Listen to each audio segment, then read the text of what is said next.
if you take AI, it's going to be a big threat to jobs. So if you are if you're any population, a government of any population, your concern will be, how do I maintain employment? If you take the government of Dubai, the whole government's going to be run on a blockchain by 2020. That's a year away.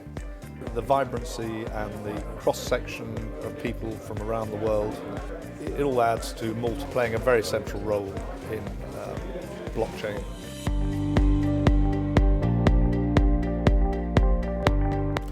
Well, if you take the government of Dubai, for example, they're going to be the whole government's going to be run on a blockchain by 2020.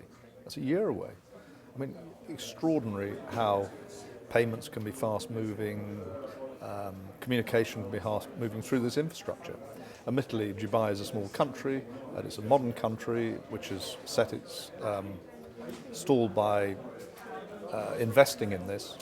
So it's going to make a huge difference in terms of cost, in terms of access, in terms of speed of response, which is a real problem for governments. Governments do not respond quickly to anything. They're madly frustrating.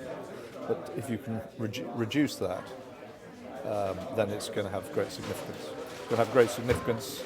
Blockchain is going to have a great significance in the healthcare industry, and the delivery of healthcare. It's a game changer. I think the problem with governments, they try and over-regulate because they largely don't understand. And if you take things like sandbox, it is arguably over-regulation, and that is not necessarily a good thing. There is this problem for governments at the moment where the world is globalizing so quickly, connectivity is completely out of their control, and they start from the wrong end of the spectrum, or the far end of the spectrum, which says, how can we stop this? Or how can we get it back into our control? And so regulation is not necessarily a good thing. It is a good thing, but it isn't.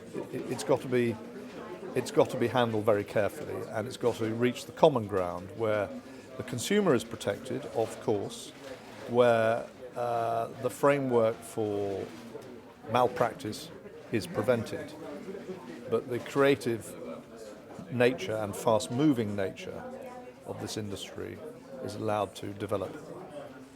Well, 5-10 years, I mean, if you take AI, it's going to be a big threat to jobs.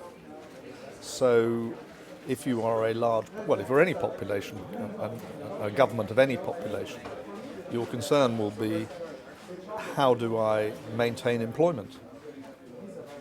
Despite AI providing great efficiency for businesses.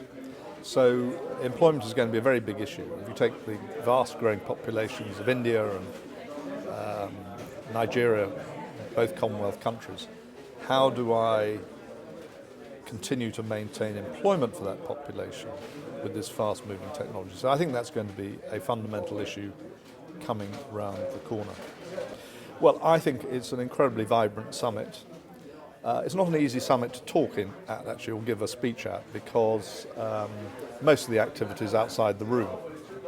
You know, you walk round the hall and you see people chatting, doing things, creating things, and largely I don't think most of them want to hear people like me speak, and who can blame them?